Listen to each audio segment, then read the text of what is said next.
Alors nous voilà de retour.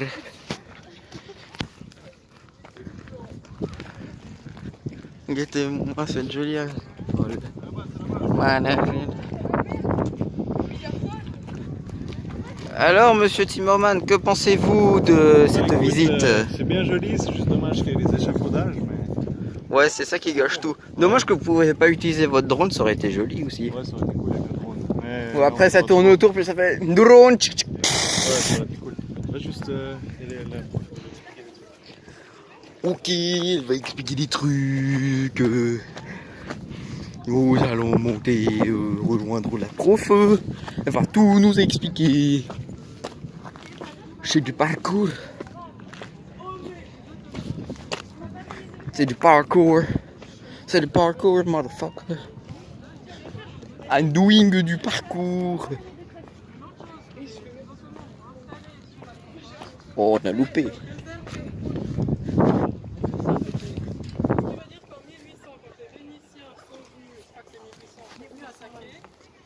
Qu'est-ce qui s'est passé? Ça a explosé, ce qui a détruit une bonne partie du Parthénon. D'accord?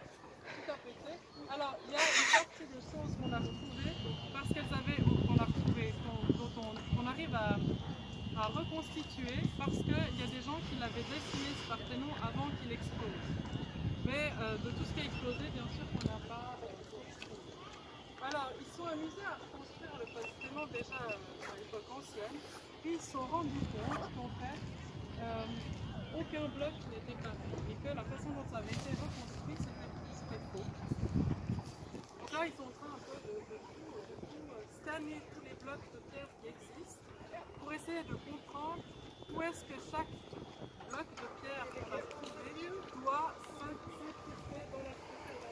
Parce qu'aucune des colonnes que vous voyez là, qui sont toutes pareilles, n'est exactement identique. Tout ça parce qu'on a travaillé sur les jeux d'optique. Alors, pour ce qui est des jeux d'optique, si vous regardez un petit peu, vous allez voir que la plateforme est un peu bombée, comme ça, vous voyez. Pour donner l'impression de plat, en fait, on a accentué ici la courbe. Et puis les colonnes, pour donner aussi l'impression qu'elles sont droites, on a gonflé la partie intermédiaire, celle qui sent en haut, et puis celle en haut. Et les colonnes, on a l'impression qu'elles sont droites, mais en réalité, ça fait une sorte de triangle comme ça qui converge. Je ne sais pas si vous voyez un peu. Et tout ça, en fait, a été développé par les architectes de l'époque pour donner le sentiment qu'on a bien un milieu droit et harmonieux et pas un truc. Laissez-moi ces bolos.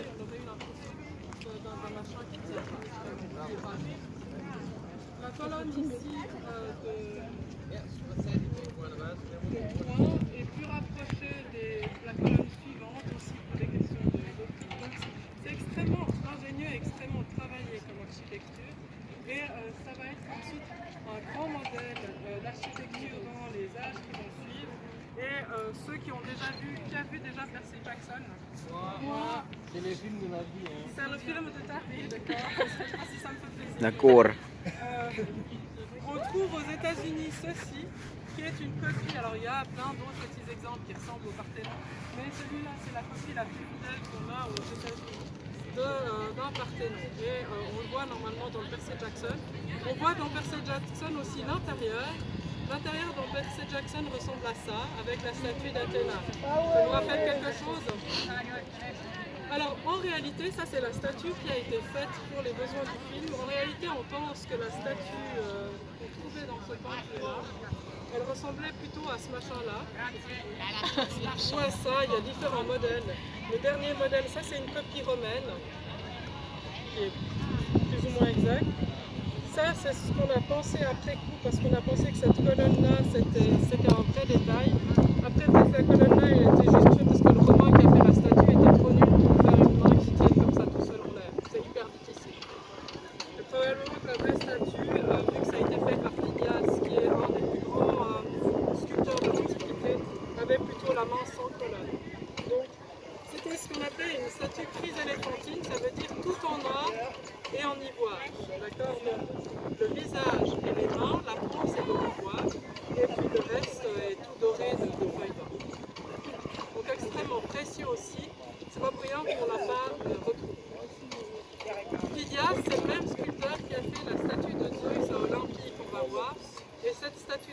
Olympie, qui malheureusement a disparu aussi, comptait dans l'Antiquité parmi les 7 merveilles du monde. Donc elle a été extrêmement réputée. Voilà, parce que si vous voulez La voir, meuf avec son vous sifflet. passez la petite photo ici, vous voyez un peu à quoi ça ressemblait cette statue. Donc il faut imaginer toujours quelque chose de très coloré, de très chargé, un peu kitsch presque. Hein. Contrairement ici à Percy Jackson qui a gardé lui l'image qu'on a de l'Antiquité, c'est-à-dire quelque chose de tout blanc. Le tout blanc dans l'Antiquité ça n'existe pas, donc tout était peint, y compris les colonnes. Tout en haut, ici on voit plus, mais on avait un espèce de triangle. Ce triangle-là, sur ce triangle, on avait aussi des sculptures et toutes ces sculptures étaient peintes, ce qui permettait de voir les expressions des personnages aussi de loin.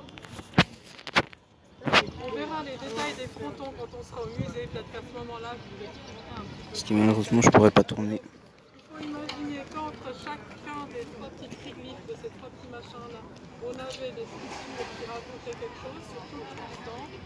On avait encore les frontons avec des sculptures qui, à l'intérieur, je crois que je vous ai imprimé quelque part.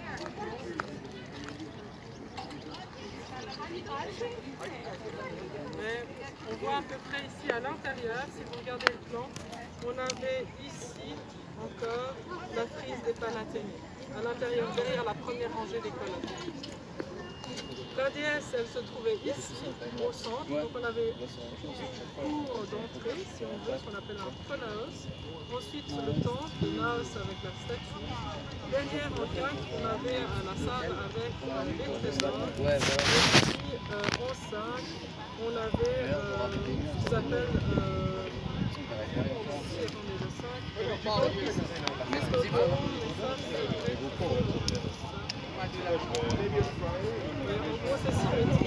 avec juste ici, par contre, ça c'est assez spécifique. On met ça là, assez grande pour le trésor. Voilà, donc ça c'est le partie.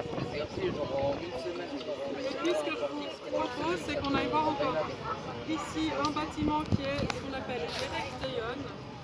Quand on aura vu l'Erecteion, l'idéal ce serait que vous puissiez vous balader un peu librement, prendre des vidéos.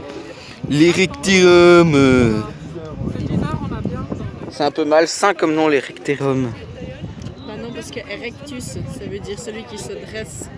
Ah, donc du coup, quand on dit érection, ça veut dire celui qui se dresse aussi? Exactement. Donc du coup, j'ai celui qui se dresse alors. La blague. Bah ouais, mais c'était tout est de racines latines presque dans le français. Latinus. Donc du coup, ça veut dire que phallus, c'est du latin. Latinus phallus. Madame. Ça fait bizarre. Non, pas vous. C'est pas à vous. C'est un peu bizarre de dire que du coup, si le mot que vous disiez là, c'est genre celui qui se lève, ben c'est un peu bizarre parce que du coup, on utilise ce mot-là pour érection, alors c'est un peu bizarre. Ah, le Erecteion, c'est Ouais. pas la même orthographe parce qu'Erecteion c'est avec CH, tandis qu'érection il n'y a qu'un seul CH. Ouais, je sais, mais ça veut dire quand même, c'est la même chose. C'est les deux, ils se dressent. Non, non. Je vais arrêter les blagues. Ouais, non, non. Je vais arrêter les blagues malsaines.